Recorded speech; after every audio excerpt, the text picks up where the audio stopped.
Preciados amigos, una vez más el pastor Luis Aguiluz con ustedes para el repaso de la lección de la escuela sabática. Estamos ya en la lección 5 para esta semana, Milagros alrededor del lago.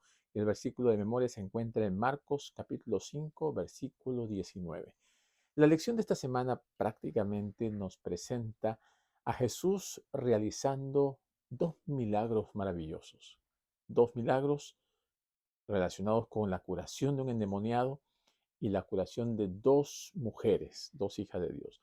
También nos presenta a Jesús calmando una tempestad y luego en el capítulo 6 de Marcos capítulo 6, a Jesús caminando sobre las aguas.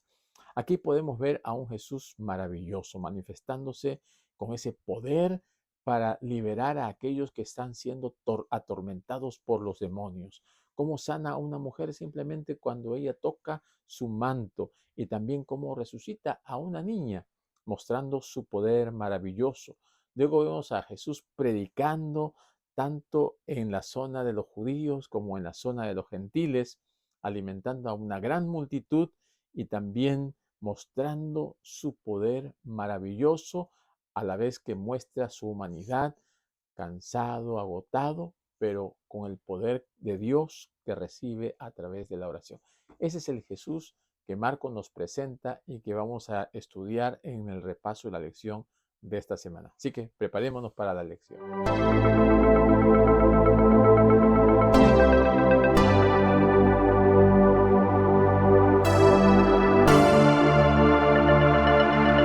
Queremos agradecer a todos nuestros amigos que están semana a semana acompañándonos para el repaso de la lección.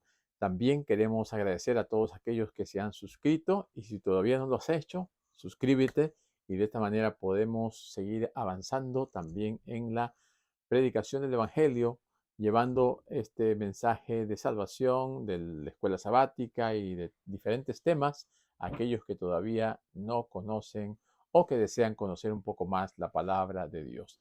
También queremos agradecer a nuestro hermano Ezequiel Peña, que cada semana él viene y nos comparte el versículo de memoria cantado al estilo que él tiene. Así que vamos a dejar al hermano Ezequiel y volvemos. Pero Jesús no le permitió, sino que le dijo: vete a tu casa, a los tuyos, y cuéntales las cosas que el Señor ha hecho contigo, y cómo tuvo compasión de ti.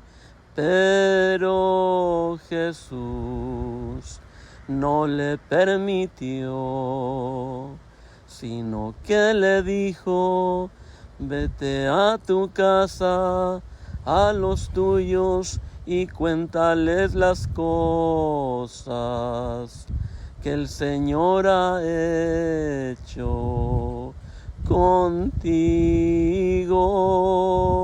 y cómo tuvo compasión de ti, y cómo tuvo compasión de ti, y cómo tuvo compasión de ti.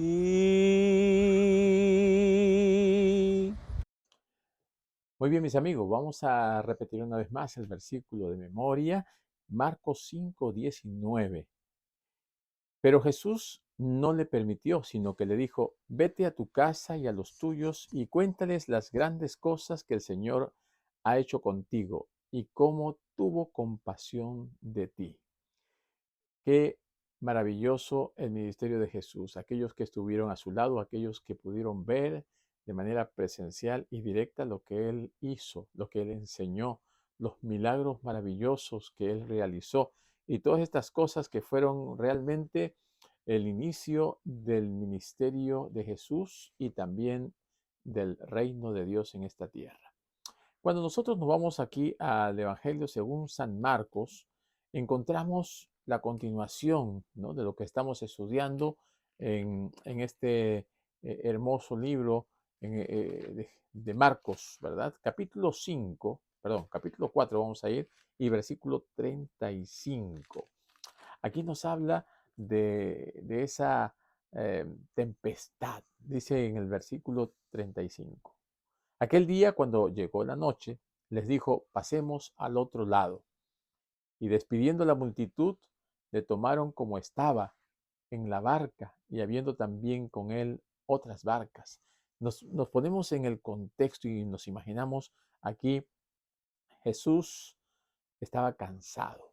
Se lo tomaron tal como estaba, ¿no? Estaba cansado, agotado, y muchas otras personas también quisieron seguirle, dicen, otras barcas, pero se levantó una gran tempestad de viento y echaba las olas en la barca de tal manera que ya se anegaba. De las montañas venía unos vientos fríos, y de la zona del mar de Galilea habían unos vientos más tibios, y cuando se juntaban se formaban unas olas muy tremendas, y esto provocaban allí tempestades. Y entonces en el versículo 38 dice: y él estaba en la popa, durmiendo sobre un cabezal. Y le despertaron y le dijeron: maestro, ¿no tienes cuidado que perecemos? Y levantándose reprendió al viento y dijo al mar: calla, enmudece. Y cesó el viento y se hizo grande bonanza. Y les dijo: ¿por qué estáis así, amedrentados? ¿Cómo no tenéis fe? Entonces temieron con gran temor y se decían el uno al otro: ¿quién es este que aun el viento y el mar le obedecen? Aquí, cuando Jesús está realizando su obra, ¿no?, al comenzar su ministerio, Él comienza a enseñar a la orilla del mar. Él comienza a mostrarles las bondades del mensaje de Dios a través de cosas que ellos conocen, ¿no? La red y el campo y la semilla y todas estas cosas. Y ahora, después de haber estado enseñando por mucho tiempo, Él estaba cansado, estaba agotado, y entonces sube a la barca y se duerme inmediatamente, dice, sobre un cabezal, tal vez algo que tenía esa embarcación donde uno recostaba su cabeza. Y allí Jesús se quedó profundamente dormido, que ni aún los movimientos, los vientos y todo lo que estaba pasando lo podía despertar. Estaba en un sueño bien profundo. Entonces fueron a buscarlo a Jesús, fueron a despertarlo a Jesús, y le fueron a decir, como reclamándoles: ¿no tienes cuidado de nosotros? ¿No te importa que vayamos a morir? Jesús no les llama la atención, pero les dice que ellos tenían poca fe. Más bien llama la atención al viento y al mar para que se calmen. Y saben, esto produce algo impresionante en todos los que estaban allí. ¿Cómo es posible que el viento y el mar le obedezcan? ¿Qué poder tiene Jesús? ¿De dónde sale ese poder maravilloso? Este era una manifestación del poder divino. Cuando Jesús realiza todas estas obras, lo está haciendo con la finalidad de confirmar la fe de sus discípulos. Esa fe débil, no tenéis fe, le dice, ¿no? Tienen que fortalecer esa fe, tienen que comenzar a confiar en Dios, tienen que comenzar a creer que ellos pueden hacer las obras que Jesucristo también las realiza. Si nosotros nos vamos aquí a, al 4:35, dice que llegaron al otro lado y estaban allí frente a una tormenta, como dice también en el Salmo 104, que Dios tiene el control de todas las cosas que suceden en este mundo. Dios está al control de los vientos y los mares. Dios, que lo puso en su sitio, también tiene poder para calmarlos y ponerlos en su orden, como debería ser. Todo esto se manifiesta como teofanía, ¿no? Es decir, la aparición de Dios o la aparición de sus ángeles, ¿no? Esa manifestación gloriosa. La teofanía ha sido una forma de revelarse de Jesucristo también para sus discípulos. Y la teofanía tiene 5 características, ¿no? la demostración del poder divino, el temor humano que viene inmediatamente, la exhortación a no temas, las palabras de la revelación por las que Dios o el ángel aparecieron y la respuesta humana a esta revelación. Y aquí en esta historia, cuando Jesús calma la tempestad, allí se presentan 4 de estas manifestaciones de teofanía, ¿no? Cuando el miedo viene a los discípulos y le dice, ¿por qué estáis, ¿no? Atemorizados? Entonces se manifiesta el poder divino al calmar la tempestad y luego les dice que no teman, que estén tranquilos. Aquí luego también se nos muestra la respuesta humana, ¿no? Que viene posteriormente. Esa manifestación del poder de Dios que ahora ellos tratan de manifestar con su sorpresa. Y el motivo esa de la revelación secreto que se manifiesta a través del todo el libro, donde finalmente emerge ese poder de Jesús. ¿Quién es este que hasta el viento y el mar le obedece? Nos lleva a responder realmente es el Hijo de Dios, es el Señor mismo. Esa teofanía, esa manifestación de Dios para mostrar el poder, para mostrar que Dios está al control y que Dios quiere darles un mensaje. Al calmar la tempestad, Dios está mostrando que este mundo en tempestad también un día será calmado por el poder maravilloso de Dios cuando Él aparezca en las nubes de los cielos. La siguiente muestra se encuentra aquí en Marcos 5 al 21, ¿no? Dice que viniendo al otro lado del mar, a la región de los Gadarenos, Jesús estaba yendo de la parte de los judíos, el territorio judío, al territorio gentil.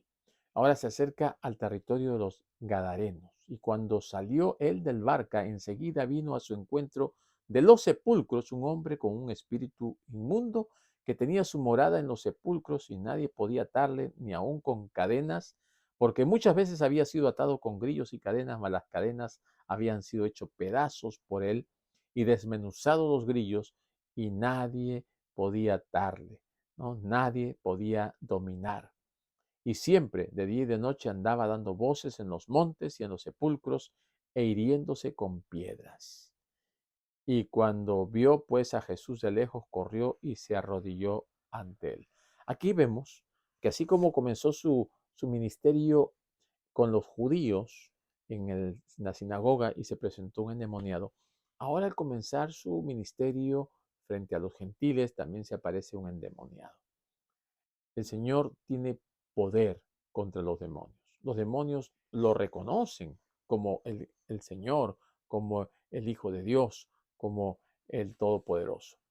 Aquí encontramos que este endemoniado ya era considerado muerto, ¿no? Vivía en el sepulcro, no podía vivir con la gente que estaba sana, con la gente normal. Había sido desterrado, vivía entre los muertos. Para el pueblo, un endemoniado, como también un leproso, eran considerados como muertos en vida. Y de allí Jesús va a rescatarlo. De allí viene, ¿no? Tal vez en su momento de lucidez, viene clamando y le busca a Jesús. Y aquí vemos que corrió y se arrodilló ante él.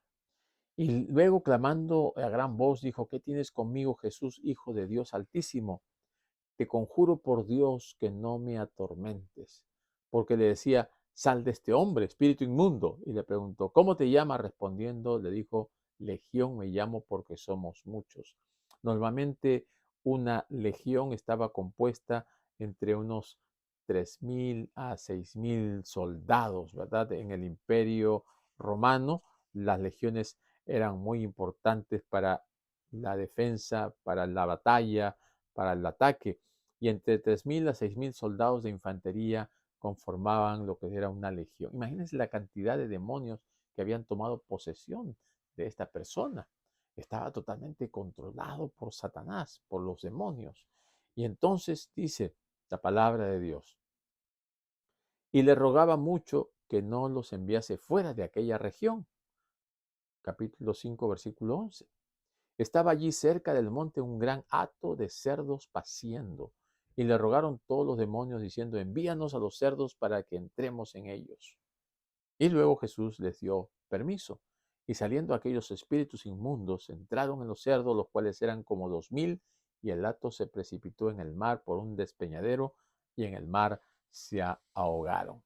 Y los que apacentaban los cerdos huyeron y dieron aviso en la ciudad y en los campos, y salieron para ver aquello que había sucedido. Aquí un asunto interesante, ¿verdad? Aquí vemos que este hombre viene, se postra delante del Señor. Nadie puede resistir a Jesucristo. Cae uno inmediatamente de rodillas. Aún los demonios tiemblan delante de Jesús.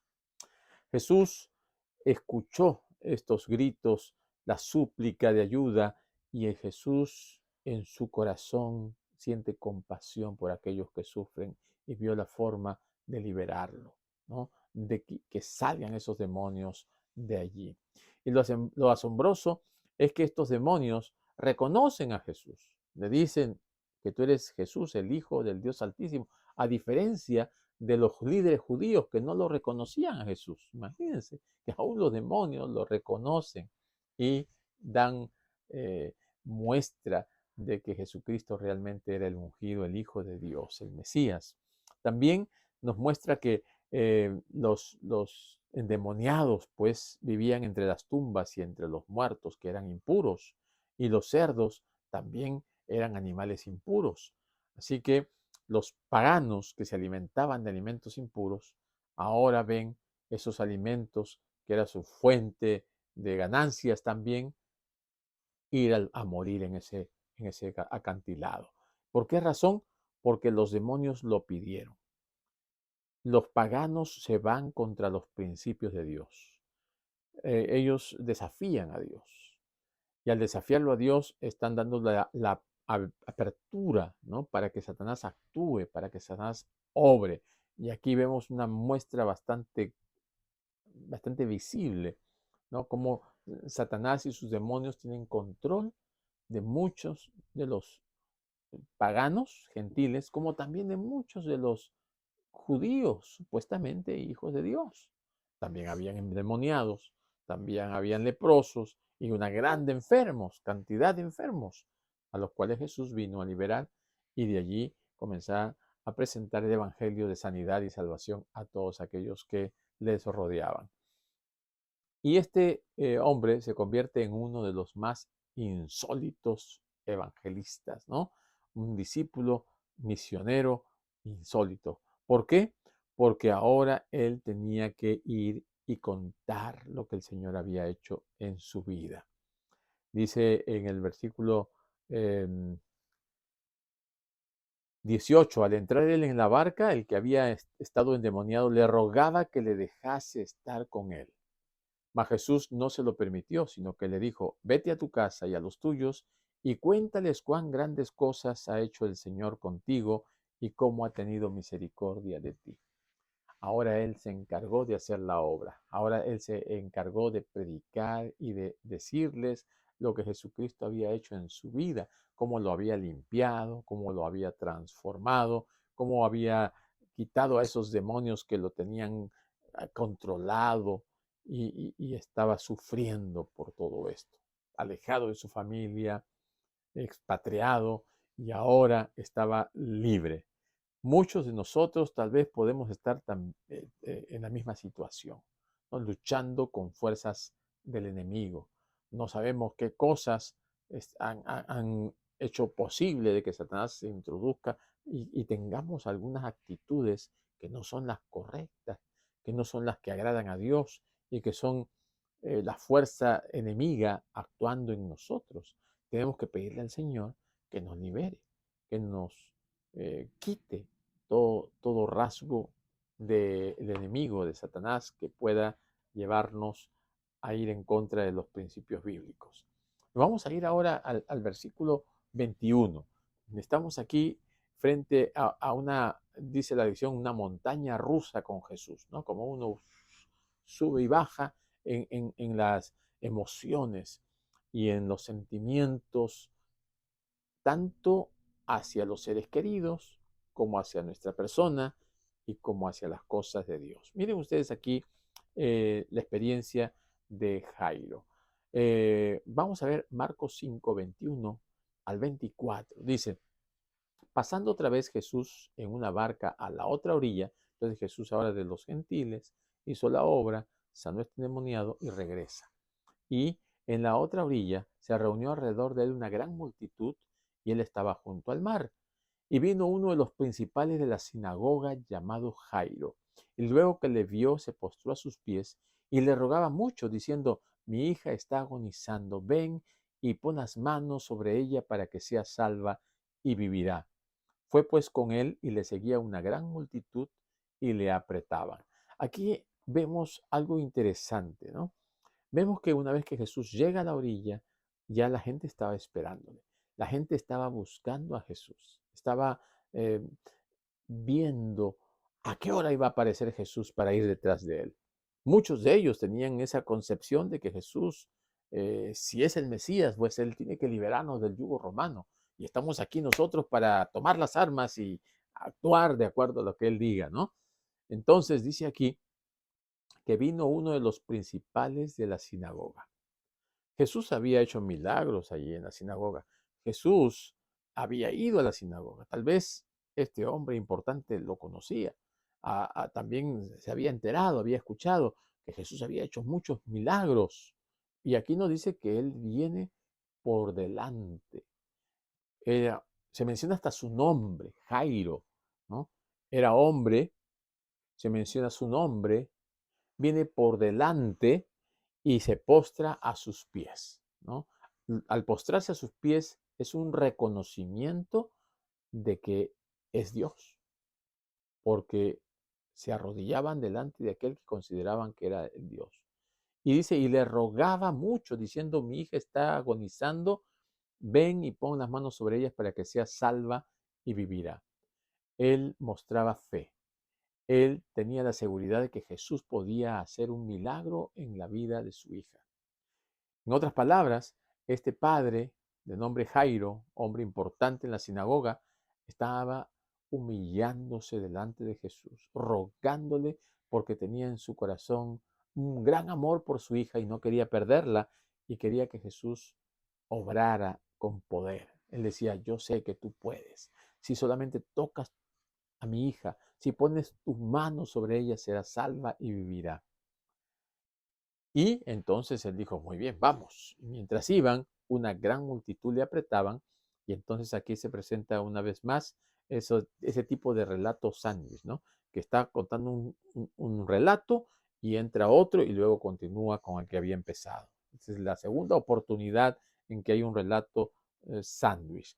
Entonces dice en el versículo 25, pero una mujer que desde hacía 12 años padecía de flujo de sangre, y había sufrido mucho de muchos médicos y gastado todo lo que tenía y de nada le había aprovechado, antes le iba peor, cuando oyó hablar de Jesús, vino por detrás entre la multitud y tocó su manto. Miren, hay un paralelismo muy interesante. La niña que estaba muriendo tenía 12 años. Esta mujer que estaba buscando que vivir estaba 12 años enferma con un flujo de sangre. Esta mujer, a diferencia de Jairo, ¿no? Jairo se menciona su nombre, la mujer no se menciona su nombre. Jairo vino por delante, la mujer vino por detrás. Jairo no le importó la multitud, él se hizo presente, se hizo visible, se, se fue por delante a Jesús. La mujer no quería que nadie sepa, vino a escondidas y tocó en forma silenciosa el manto de Jesús. Dice en el versículo 28 que ella decía, si tocare solamente su manto seré salva. Y enseguida la fuente de su sangre se secó. Ese flujo que la consideraba inmunda, que ella debería también estar alejada, no debería tener contacto con la gente porque estaba inmunda hasta que quede limpia de ese flujo, ahora se acercó en forma sigilosa y sintió en el cuerpo que estaba sana de aquel azote. Luego Jesús, conociendo en sí mismo el poder que había salido de él, volviéndose a la multitud, dijo, ¿quién ha tocado mis vestidos? Sus discípulos, ¿no? Le dijeron, pero Señor, tanta gente que hay aquí y la multitud te aprieta y dices, ¿quién me ha tocado? Pero él miraba alrededor para ver quién había hecho esto. Entonces la mujer, temiendo y temblando, sabiendo que ella había sido, em, vino y se postró delante de él y dijo toda la verdad. Y él le dijo, hija, tu fe te ha salvado, ve en paz y queda sana de tu azote. Una vez más aquí, la fe. La fe entra en acción. La mujer viene, toca el manto, queda sana. De Jesús sale ese poder curativo, ¿no? Ese poder que cura, que sana, que restablece. Y entonces ahora ella lo revela. Ella se humilla delante del Señor. Le dice, Señor, yo lo hice porque es lo que me está pasando. Y Jesús le dice, bien mujer, ve en paz, tu fe te ha salvado. Y mientras él dice, aún hablaba, entonces vinieron de la casa del principal de la sinagoga diciendo, tu hija ha muerto, ya no molestes más al maestro. Pero Jesús, luego que oyó lo que se decía, dijo al principal de la sinagoga, no temas, cree solamente. ¿Cómo puede sentirse una persona que viene y le dicen, mira, tu hija amada que tanto la quieres ha muerto? Él, ¿qué habrá pensado en ese momento? Jesús estaba yendo conmigo. Si esta mujer no lo hubiese detenido, él hubiese llegado a curar, a sanar. Mi hija no hubiese muerto. Algo pasó. Jesús estaba viendo la fe de este hombre también. Versículo 37 dice, y no permitió que le siguiese nadie sino Pedro, Jacobo y Juan, hermano de Jacobo, y vino a la casa del principal de la sinagoga y vio el alboroto y los que lloraban y lamentaban mucho, y entrando le dijo, ¿por qué alborotáis y por qué lloráis? La niña no está muerta, sino duerme. Y la gente comenzó a burlarse de él. Mas él, echando afuera a todos, tomó al padre y a la madre de la niña y a los que estaban con él, y entró dentro donde estaba la niña. Y tomando la mano de la niña le dijo, Talita Kumi, que traducido es niña, a ti te digo, levántate. Y la niña se levantó enseguida y andaba, pues tenía 12 años, y se espantaron grandemente. Pero él les dijo, y les mandó mucho, que no supiese nadie lo que había sucedido, y dijo que se le diese de comer. Una vez más, Jesús con esa parte de no le digan nada, ¿verdad?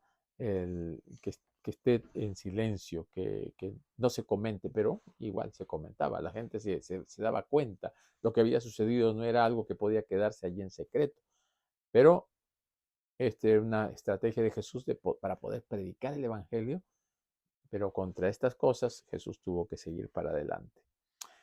La palabra, se dice que la palabra talita kumi, ¿no? Que dice niña, a ti te digo levántate, en realidad significa cordero, ¿no? Y puede haber sido una expresión cariñosa, dedicada para aquellas personas en el ambiente familiar, una corderita del Señor. Y Jesús tiene amor por estos niños, por estos corderitos. Jesús tiene amor por las familias. Jesús tiene amor por cada uno de sus seres creados y quiere que ninguno se pierda, sino que todos procedan al arrepentimiento. Entonces aquí vemos cómo esta mujer, ¿no? Llega a un momento a mostrar su fe y luego desciende porque ha sido descubierta. Y Jesús la hace nuevamente subir y le muestra que es sana y salva, porque Jesús no se preocupa solamente por la sanidad física, se preocupa por la sanidad espiritual, que es más importante y que es la que finalmente nos dará la salvación. Ahora, Jairo había llegado a buscar a Jesús, tal vez había superado sus temores, sus prejuicios, y una vez que está frente a Jesús, tiene la esperanza de que Jesús va a llegar a su casa a curar a su hija, pero cuando vienen a darle la noticia, desciende en esa montaña rusa, ¿no? Que se decepciona. Su hija ha muerto, le dice. Pero Jesús le dice, no, no, no, cree. Y nuevamente comienza él a ascender en esa fe hasta cuando ve a su hija resucitada y llena de alegría y de gozo que no cabe en su corazón, ¿no? Comienza a contarlo a todo el pueblo, a todo el mundo. Esta es la maravilla del reino de Dios, donde hay sanidad, donde hay alegría, donde hay gozo, donde hay ese espíritu de compartir y no quedarse callado al ver las cosas maravillosas y poderosas que Dios a través de Jesucristo es capaz de hacer, y que de igual manera a través de ti y de mí, el Señor está listo para hacer muchas otras cosas. Porque Jesucristo dijo, ustedes podrán hacer cosas más grandes de las que yo he hecho. Vamos a continuar aquí ahora en el libro de San Marcos, capítulo 6. Jesús ahora en Nazaret. Cómo es rechazado, cómo es también tratado de minimizarlo, ¿no? Dice en el versículo 1, salió Jesús de allí y vino a su tierra, y le seguían sus discípulos. Y llegado el día de reposo, comenzó a enseñar en la sinagoga, y muchos oyéndole se admiraban y decían, ¿de dónde tiene estas cosas? ¿Y qué sabiduría es esta que le es dada? Y estos milagros que por sus manos son hechos. ¿No es este el carpintero, hijo de María, hermana de Jacobo, de José, de Judas y de Simón? ¿No están también aquí con nosotros sus hermanas? Y se escandalizaban de él. Mas Jesús le decía, no hay profeta sin honra sino en su propia tierra, y entre sus parientes y en su casa. Y no pudo hacer ningún milagro allí, salvo que sanó a unos pocos enfermos poniendo sobre ellos las manos. Y estaba asombrado de la incredulidad de ellos y recorría las aldeas de alrededor enseñando. Aquí una vez más vemos a los miembros de su familia, ¿no? A los de su comunidad que se oponen, que estaban ofendidos y sorprendidos de cómo es posible que de aquí vaya a salir algo bueno. Y Jesús, ¿no es este el hijo del carpintero? ¿De dónde saca esas enseñanzas? ¿Quién lo puso como maestro ahora? No, no estaban comprendiendo ni estaban entendiendo lo que el Señor quería hacer a través de Jesús. Ahora, la mayor cantidad de milagros de Jesús la realizó en Capernaum, pero aquí en su propio pueblo no podía porque la gente se resistía, estaba rechazándole, ¿no? Aquí cuando nosotros vemos en el capítulo 6, versículo 7 al 30, nos presenta la experiencia de los discípulos en contraste también con Juan el Bautista. Dice aquí, después llamó a los 12 y comenzó a enviarlos de dos en dos y les dio autoridad sobre los espíritus inmundos. Algo importante, Jesús comienza a hacer su obra, comienza a abrir camino y comienza a mostrarle lo que Él es capaz de hacer con el poder de Dios. Y una vez que ya toma a varios de los discípulos con Él y comienzan a ver lo que Jesús es capaz de hacer, ahora Jesús dice que los inviste de autoridad para que ellos puedan hacer lo mismo que Jesús estaba haciendo. Mi querido amigo, mi querido hermano, Dios también nos ha llamado para que seamos sus discípulos. Y el Señor también quiere investirnos con ese mismo poder para que vayamos, echemos demonios, para que curemos y sanemos y para que enseñemos y para que prediquemos su palabra con poder. Pero si no lo estamos haciendo es porque no hemos pedido la unción del Espíritu Santo o no hemos comprendido plenamente lo que es ser seguidor de Jesús, discípulo de Jesús. O tal vez hemos perdido el primer amor y necesitamos un reavivamiento en nuestras vidas. El versículo 8 dice, y les mandó que no llevasen nada para el camino, sino solamente bordón y ni alforja, ni pan, ni dinero, ni el cinto, sino que calzasen sandalias y no vistiesen dos túnicas. Jesús les estaba diciendo a ustedes dónde van a ir, allí ustedes van a recibir lo que necesitan. Ustedes tienen que ir por fe y allí les van a dar el alimento y el hospedaje. Le dijo, donde quiera que entréis en una casa, posad en ella hasta que salgáis de aquel lugar. Una orden específica de Jesús en esta época para el comienzo del ministerio. Versículo 11, y si en algún lugar no os recibieren ni os oyen, salid de allí, sacudid el polvo que está debajo de vuestros pies para testimonio de ellos. De cierto os digo que en el día de juicio serán más tolerable el castigo para los de Sodoma y Gomorra que para aquella ciudad. Y saliendo predicaban que los hombres se arrepintiesen, y echaban fuera muchos demonios y ungían con aceite a muchos enfermos y los sanaban. Entonces vemos aquí la triple misión que Jesús realizaba, les encarga a los discípulos también: predicar, enseñar y sanar. La misma función que como iglesia nosotros tenemos que cumplir: predicar, enseñar y sanar. Y al hacerlo, lo hacían no con el poder que ellos tenían o tuviesen, porque no tenemos ningún poder, es el poder que Dios nos da a través del Espíritu Santo.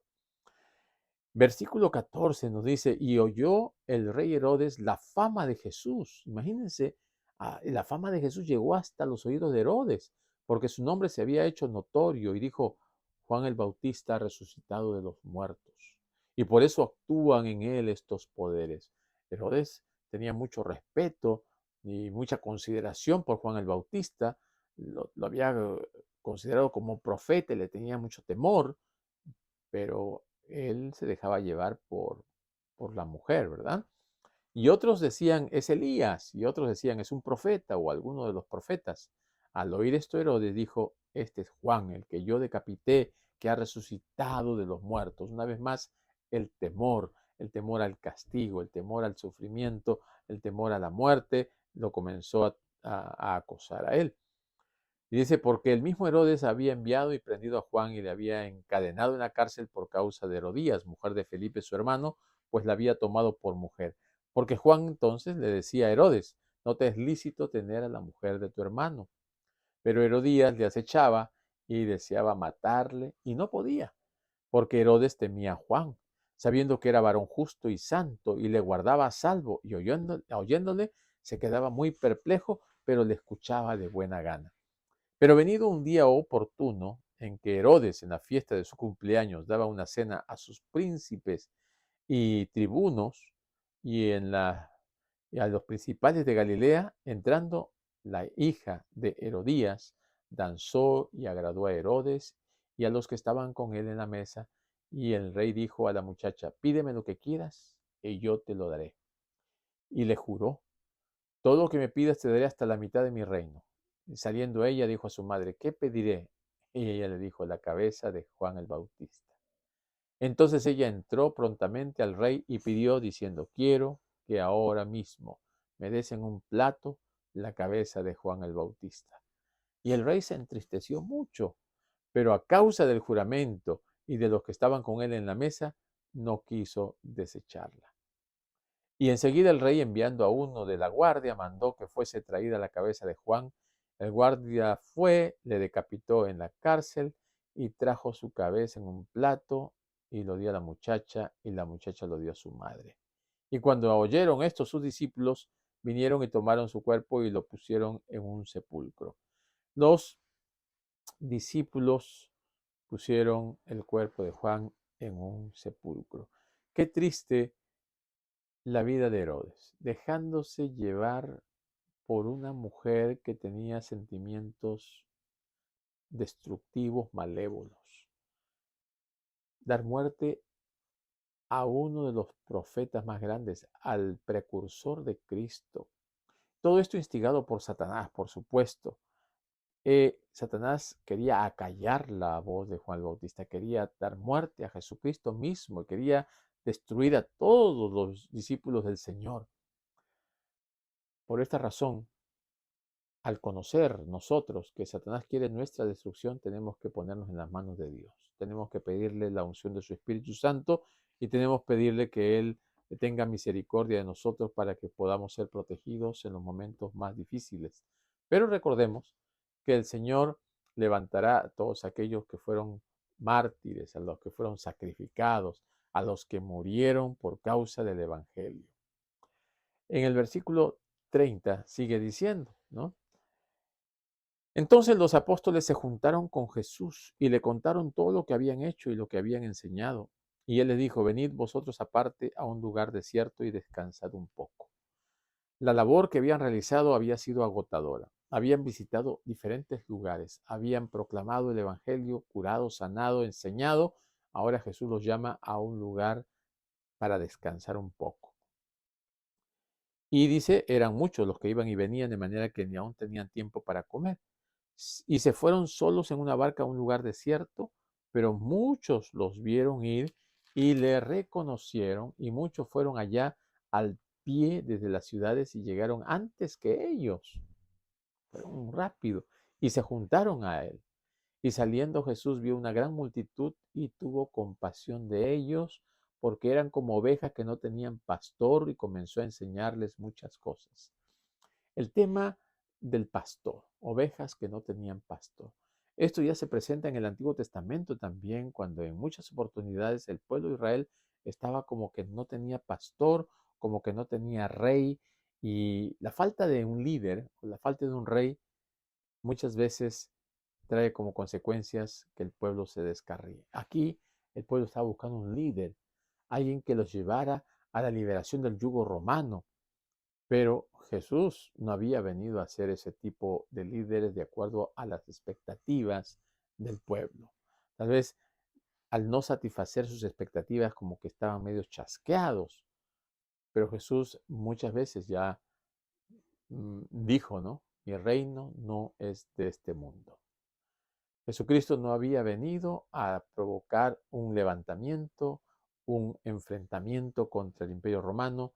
Jesús había venido a mostrar la paz, el amor, y ese reino de paz y de amor sería lo que mostraría la causa por la cual él había venido a morir.